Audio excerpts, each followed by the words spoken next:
Thank you for being here today. I'm Eva Haase. I'm the Executive Director of the International Institute of Buffalo.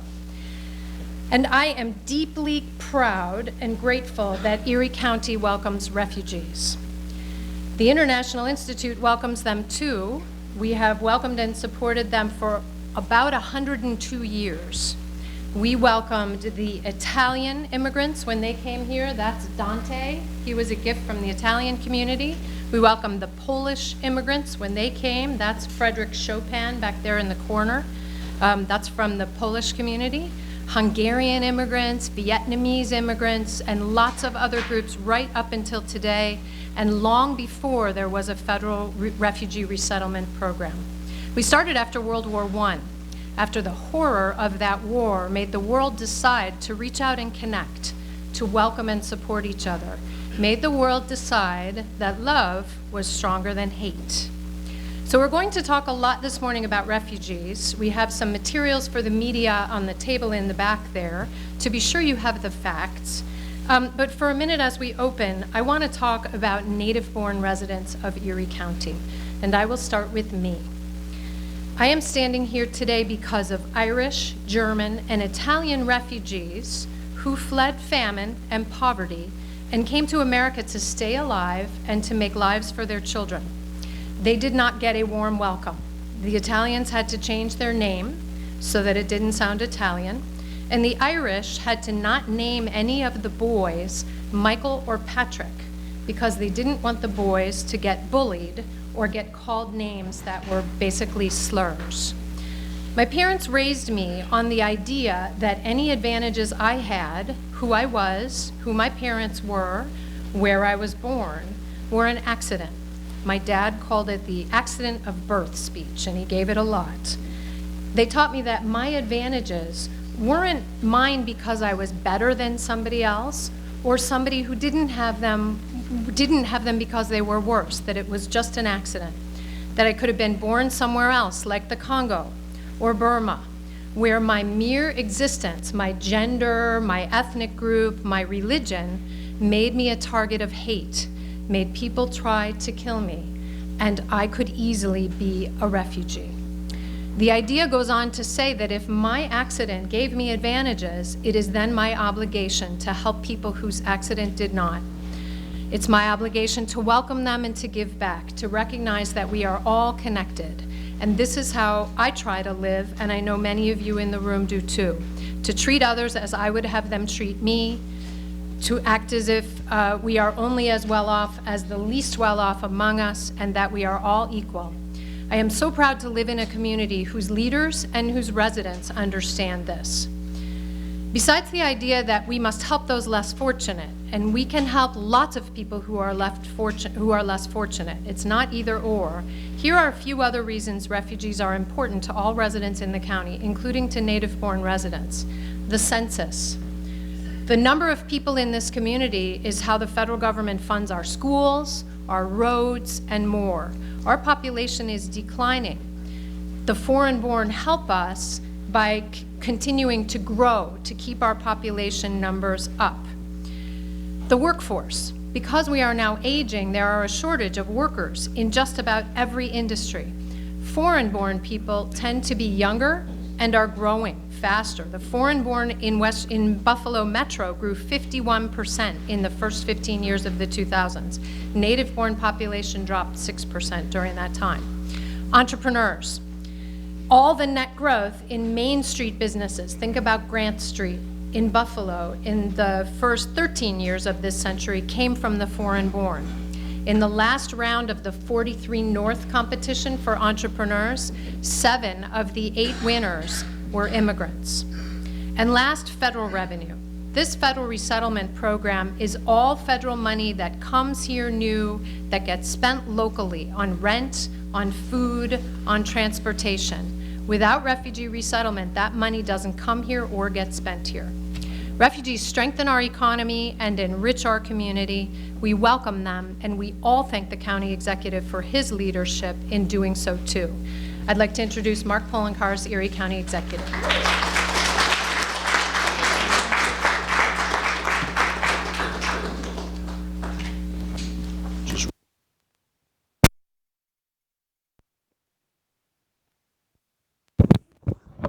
I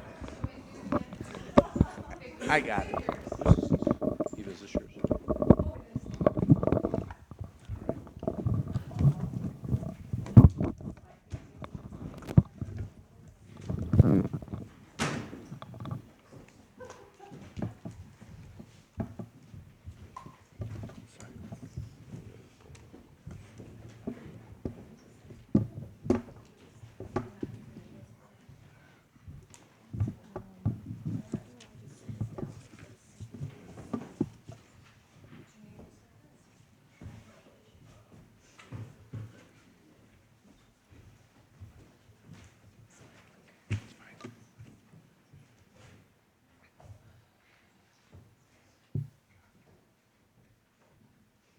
We all set? Good morning. Good morning. Bonjour, здравствуйте. Welcome. It is my pleasure to be here with our partners in the various refugee resettlement communities across Western New York to officially state that we are a welcoming community and we will continue to be in a community that receives refugees from across the world. As individuals may know, earlier this year, President Trump issued Executive Order 13888, which required both governors and leaders of local communities to sign letters indicating that they still wanted their communities to receive refugees. We've seen a dramatic drop in refugees to our community as the federal government has limited the amount of refugees to enter the United States. And unfortunately, I look at what the President did as a further attempt to try to stop refugee resettlement into the United States. But, as Eva noted, our community has a long history of welcoming refugees from across the world. At the turn of the 20th century, as Eva noted, it was Irish and Polish, and my background is Polish, and my family fled Poland back around the World War I period. And then, of course, it's changed over time so that the locations where individuals come from may be different, but their stories are almost identical, even if they're a century apart. Individuals who had to flee their homeland because of war, because of genocide, to find a better life here in the United States. A United States that's represented by that Statue of Liberty in New York Harbor, asking everyone across the world to send us their tired, their poor, because we are the community that welcomes them. We are the country that says, we will not stand for persecution. We will not stand for tyranny. And if anybody wants to live free, come to the United States. And I'm proud that the city of Buffalo and Erie County has been a community that for decades, or for that matter, a century, has stood with our partners across the United States to tell refugees, you are welcome here. We want you to build a life here. You will succeed here.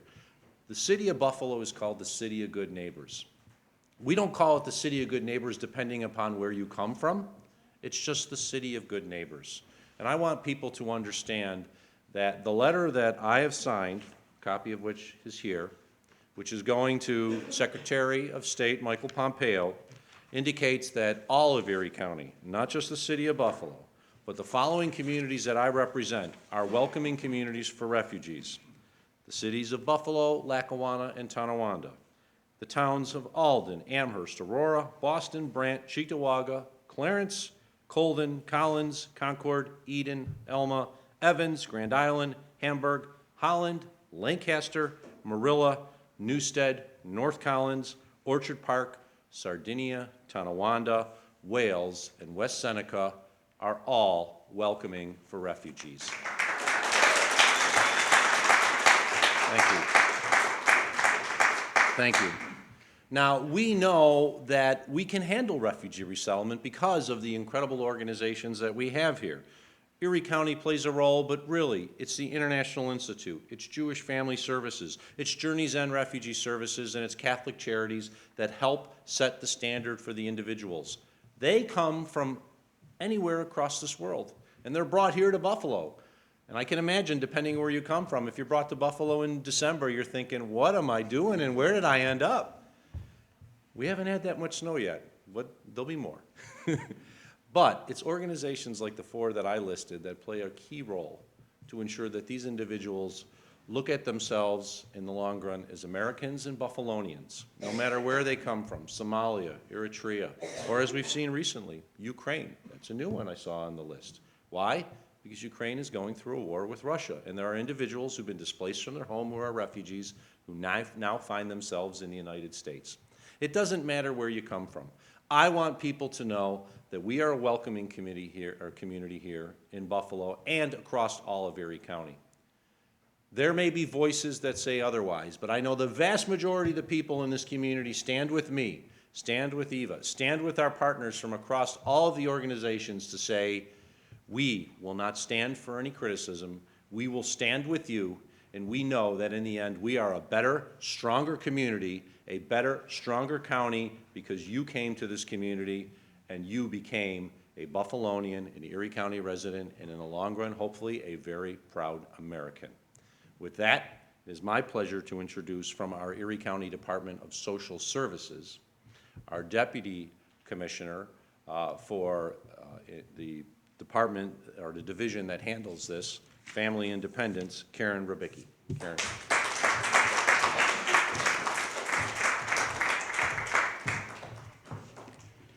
Good afternoon, everyone. To follow our county executive, I'm very proud to be part of an administration that is so accepting of our refugee and immigrant friends that have come to Erie County and the Buffalo area. Working with the Department of Social Services, I'm also proud that over the last several years, we've been able to really develop collaborative relationships with the refugee resettlement partners that are here today. We've worked together, we've come to the table, we've talked about ways that we can really make positive impacts on the lives of people that are utilizing our services. When settling in the United States, newcomers have to learn the ways of American life and culture, and navigating our systems and understanding eligibility rules and regulations, complying with requirements can sometimes be challenging for anyone that applies for social service benefits. Now imagine on top of that, moving across the world, having a language barrier, and dealing with the trauma of past experiences. Our department really has embraced the refugee population in our community. We've made a commitment to ensure language isn't a barrier to accessing services. We have language identification posters that are prominently displayed in all of our reception areas. We utilize interpreters and a language line when completing our interviews. A lot of that, too, came through partnerships with the providers that are here today. Through a solution-focused, trauma-informed approach, we assess needs and link individuals with benefits and services for which they're eligible. And Erie County recognizes that a refugee's ability to secure employment is vital to their ability to achieve self-sufficiency. Through engagement in ESL classes and work experience, we've been successful with job placements, and we've seen positive transitions from welfare to work for our refugee clients. Cultural norms can also sometimes be in conflict with acceptable practices in New York State, particularly around family, health, and safety issues. Immigrant and refugee families are at heightened risk for child welfare involvement due to challenges related to immigration and resettlement processes. But we've recognized as a community that this is, we want to be solution focused. So we've developed a program to utilize community health workers in partnership with our Child Protective and Children's Services caseworkers to better educate and serve our immigrant community, because we realize they are an asset to our community. So the stronger we can make them, the stronger our community is as a whole. I'm just very pleased to share with you a few of those highlights of the things that we've done. I commend all the partners that are here today who are so committed to this work and welcoming of the refugee and immigrant communities, and I know that we're all making a difference in the lives of the people that we touch. Thanks.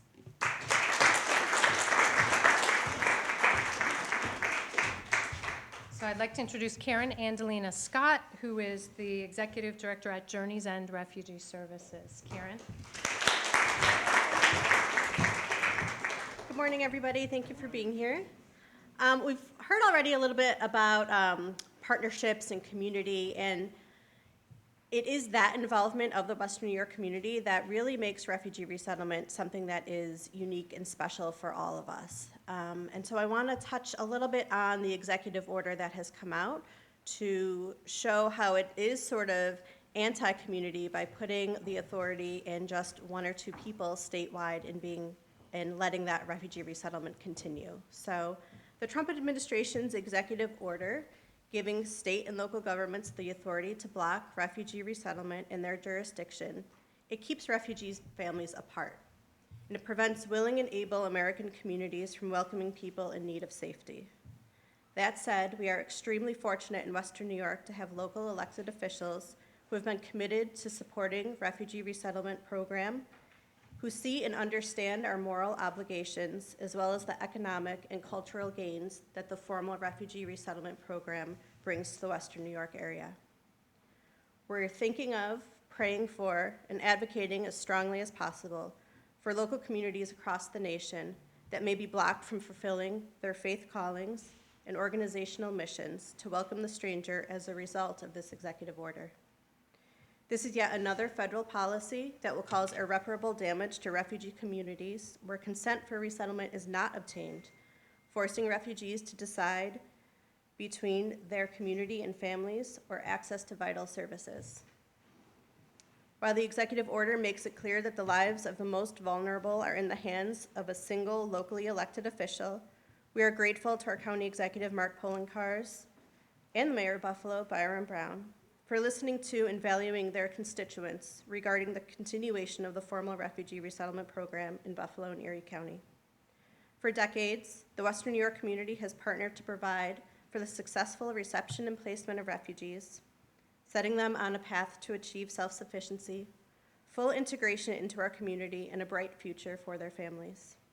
These successful public-private partnerships exist in cities and towns across the whole of Erie County and include schools, churches, employers, civic groups, professional associations, universities, youth groups, major corporations, families, government employees, and individuals. This long list helps prove local support for newly arriving refugees in Western New York is already robust and clear. To further illustrate how supportive our community continues to be, I want to share with you a meaningful partnership that we have with Celino Plumbing and HVAC, a well-known business in Western New York that values their community and looks to help in a variety of ways. Celino Plumbing and HVAC is an employer of refugees, and wanting to learn more about the refugees in our community, the process of resettlement, challenges our newest refugee neighbors face, as well as services available throughout Erie County, they contacted Journey's End for a tour and presentation. Having left informed and inspired, and wanting to support our newest neighbors, they have adopted Journey's End for Christmas with a giving tree in their warehouse with the hope of 100% staff participation. This is just one example of partnership building that is done to help ensure our community remains welcoming and that clients reach their goals.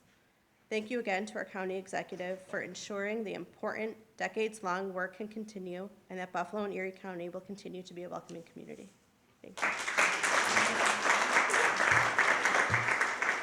So I would like to now introduce Dr. Molly Carr, the President and CEO of Jewish Family Service of Buffalo and Erie County.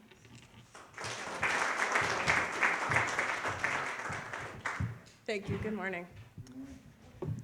In 1856, JFS opened their doors, and at our beginning, we were working as a resettlement agency to support internally displaced soldiers and individuals after the Civil War. After World War II, we were proud to help our brothers and sisters from Europe supporting in the resettlement of Holocaust survivors. In the 1980s, we worked with our Buffalo community to welcome refugees from the former Soviet Union, many of them Jewish, but from other cultures and other traditions as well. And today we also are very proud to be here to support refugees and immigrants and survivors of torture as they come to make Buffalo their home. About a year ago, I was here instead of a CEO, I was here as a student doing my research on why Buffalo, as well as many other communities, was an ideal location for refugee resettlement. And even though I was doing research in Ohio, New Hampshire, and other states, I found that there was something very special about Buffalo. And when I asked people what it was that helped them integrate into our culture, to become part of our culture, it wasn't jobs, it wasn't services, it was the concept of neighbor, the ability to have a welcoming neighbor who said hello to you, who said, can I help you? What can I do to support you? And that concept of the neighbor, really, grabbed me at my heart and made me say, I want to go back to Buffalo and I want to be part of this community.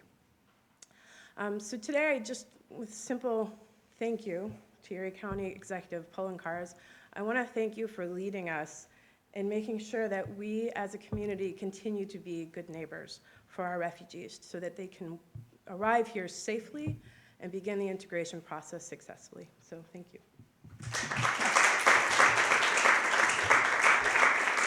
And with that, I'd like to introduce Bill Suckley from Catholic Charities of Buffalo.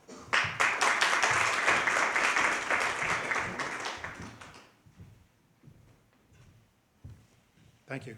I'd like to first thank the people that are here for supporting refugees. The work that we as resettlement agencies do, working together, the support we've gotten from the county, from the school districts, it has been remarkable. And as the numbers have declined over the last 4 years, the level of support from the community has increased amazingly. We constantly get people coming and asking, how can we help and what can we do? Buffalo truly is a city of good neighbors. And Catholic Charities also was founded over almost 100 years ago, and one of the reasons it was founded was to help the immigrants who were arriving at that time. So again, it's another organization that initially was driven by refugees and then has gone on to expand to offer services to people throughout the area. In the face of these challenging environments for immigrants and refugees in our country, today it is affirming that our county will continue to welcome and support refugees and immigrants. We are grateful for the stand the county executive is taking in face of this latest executive order. We recognize the limitless contributions immigrants have made to our culture and the fabric and diversity of life in our country, our county, and our city, going back all the way to the founding of the United States to today.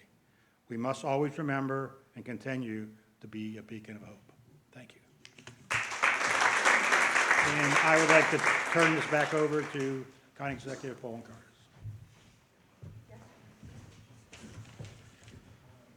Thank you, everyone. Finally, I just would like to note that we in Erie County keep track of the refugees that are resettled in our community. And based on the number that we see currently through 2019 of approximately 480, we could actually triple that. It wasn't that long ago that there were nearly 2,000 refugees that were resettled. That was in 2015 and 16. And we know that this community is a welcoming community. We do a tremendous job of resettling refugees because of the individuals that you see here from each of the organizations that are involved. And not only do I want to note that we are continuing to be welcoming for refugees, we could do more. We could do much more.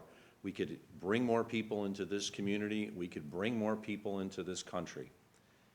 This is exactly why I signed this letter here, telling the Secretary that we will continue to be a welcoming community, but I want people to understand we could do more, we could help more people, and if the federal government wants to send more people than they've been sending in the last year or two, we can accept it, we can assimilate these individuals and make them proud Americans. So with that,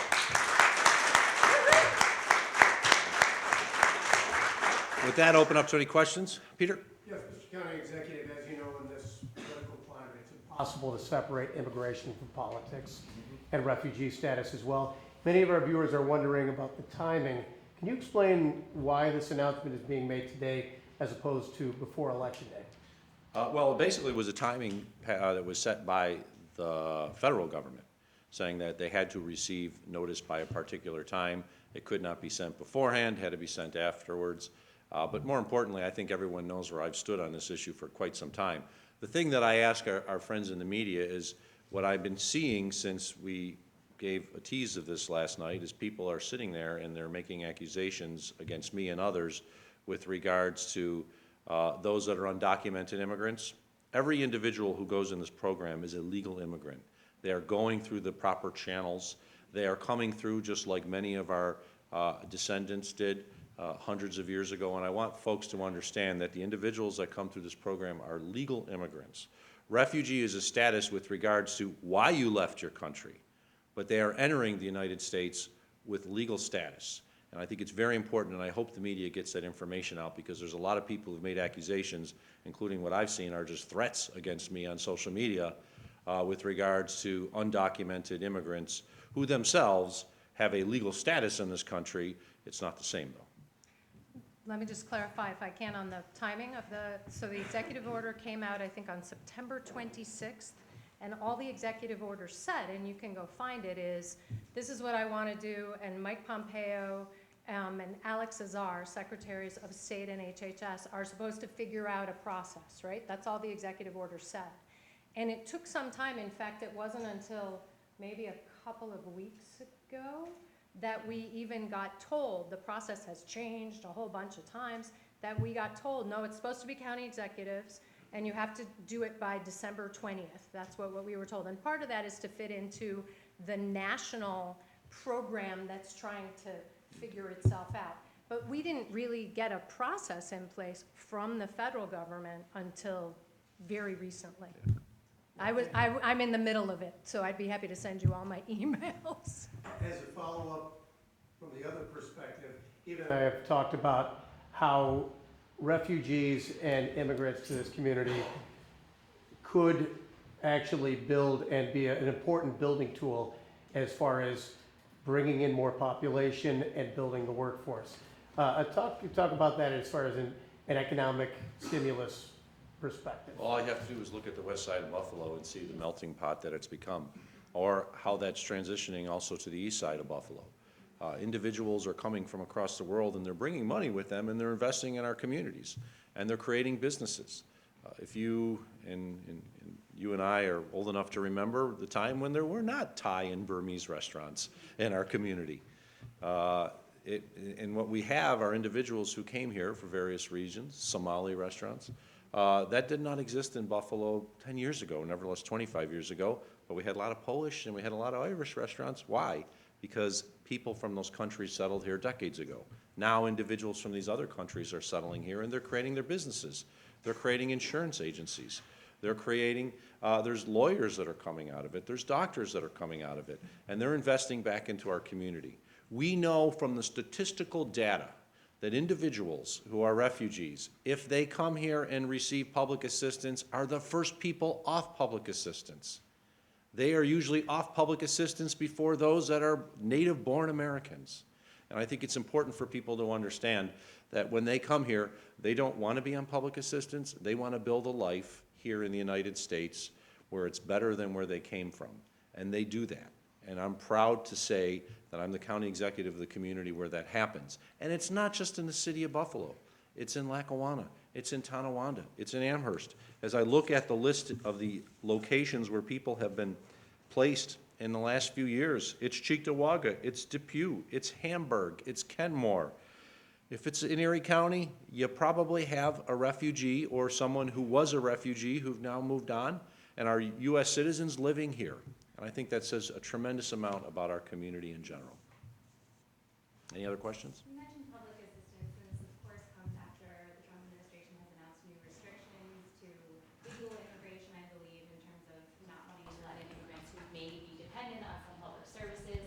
Have we seen a backlash here in Erie County, or in terms of either refugees or legal immigrants being afraid to take advantage of public assistance since? Like, I wonder if anyone might want to comment on those other barriers that are coming down now. You have to come here. Yeah, could you stand for my Thank you. I think that's always the worry about that you know, we're worried that people that might otherwise benefit or need assistance would be afraid to apply for assistance because it could impact their immigration. Now, if they're admitted to the United States as a refugee, though, that's a different conversation. So it has to do with the type of status that they're in when they come into the United States. Okay? And also, can someone clarify just how much the number of refugees who were settling here in Buffalo has dropped under the Trump administration? Well, just, I have the statistics here. Oops, wrong glasses. Sunglasses won't help me. Just to give you an example, in 2014, there were 1,432 refugees resettled, 1,325 in 15, 1,966 in 16, and then that dropped after the orders and the changing of the rules by President Trump to 686 in 17, only 295 in 18, and as of yesterday, it was 479. So it's dropped by at least half to a third, and that's why we know, based on the resettlement agencies we have here, the family structure that often exists for these individuals. Some of them are coming and they don't know no one, others are coming and they have family here, that we can resettle more. Any other? Any indication of how far back, or how far those numbers might bounce back, depending on other communities' response to the executive order? I don't necessarily have a number. I don't think we'll know just for some time. I'm proud that, having talked to many other county executives across this country, they are doing a very similar letter to what I am doing. And there was a great article in the Washington Post today about the state of Utah, a very conservative state with a governor that's very conservative but has rejected they don't want refugees, they want more refugees, and you see that in North Dakota and in other states. So I'm hopeful that local and state leaders will do what we've done here in Erie County and New York State with Governor Cuomo doing a similar letter. We should have never been put in this position to begin with, but if the position is going to be placed on myself, I'm going to say we're a welcoming community.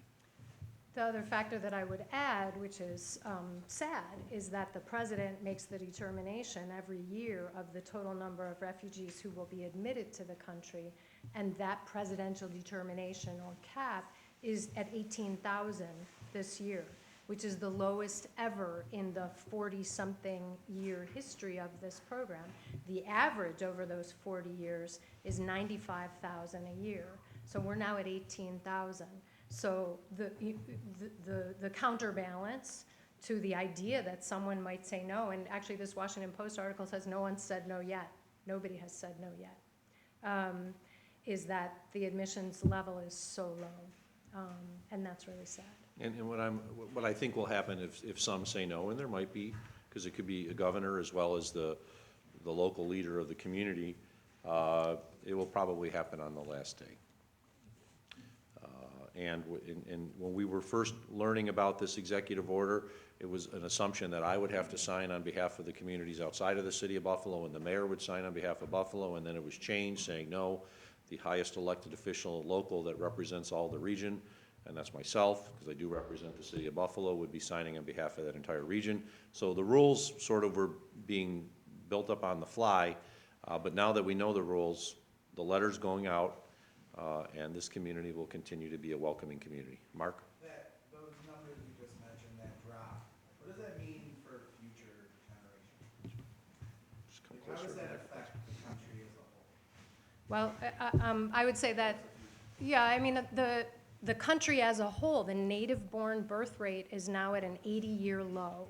So we are seeing all over the country, and particularly in the middle of the country, areas that have been declining in population for a long time, like here, are really starting to struggle with workforce issues, right? You read in the Buffalo News all the time, I don't know if the Buffalo News is here, articles about different kinds of companies that can't find workers. This is happening all over the country.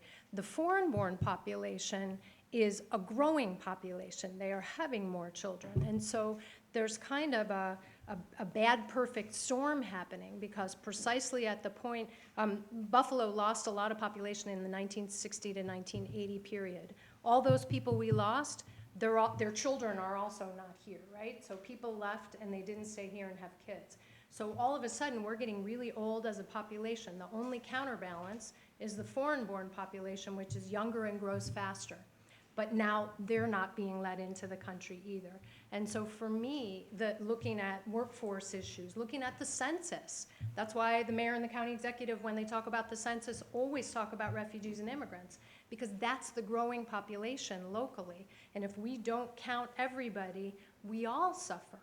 Our funding for our schools, our funding for our highways, our funding for anything that comes from a federal formula will suffer. So there's lots and lots of ramifications for native-born population too, from the fact that fewer refugees are coming, fewer immigrants are coming. And when we talk about the census, which is very soon, 2020 of course, it is a census to count every person, every individual, truthfully regardless of immigration status. But we want individuals who are refugees and or just recently come into this community to understand that it is okay to respond to the census. We want you to respond to the census. Every individual is counted means something for our community with regards to congressional representation, and it means dollars and cents, because we get reimbursed by the federal government for programs that we provide. I'll give you an example. It doesn't have anything to do with refugees, just senior services. We get senior dollars from the federal government based on the size of our senior population. And if we're not counting individuals, we receive less than we should. And of course, we want to ensure that everyone's counted because we want to guarantee that the congressional representation that we get is an accurate representation. If we are not counting individuals, we know that that is hurting us with regards to our congressional representation. Last year alone, we went through a process to identify the number of households that exist in Erie County based on the numbers that the Census Bureau provided us. They said, here's what we believe are the homes and residences in Erie County. Check it and see if it's accurate. We found out that there were thousands of households that were not included on that list. And the average is there's 2 people that live per household. So if there's thousands of households, I think it was around 2,500, that means it's 5,000 people that probably were not going to get counted in the census. They could be individuals that are living in a home where a refugee is. They could be a house that just was built in the last 6 months, but that the Census Bureau didn't have accurate information on. So when we get everyone counted, when we get everyone to understand that you're part of this community, you're part of this country, we want you to be counted, it matters for each and every one of us, regardless of whether we were born here, our parents were born here, our grandparents were born here, or you just came to our community in the last week.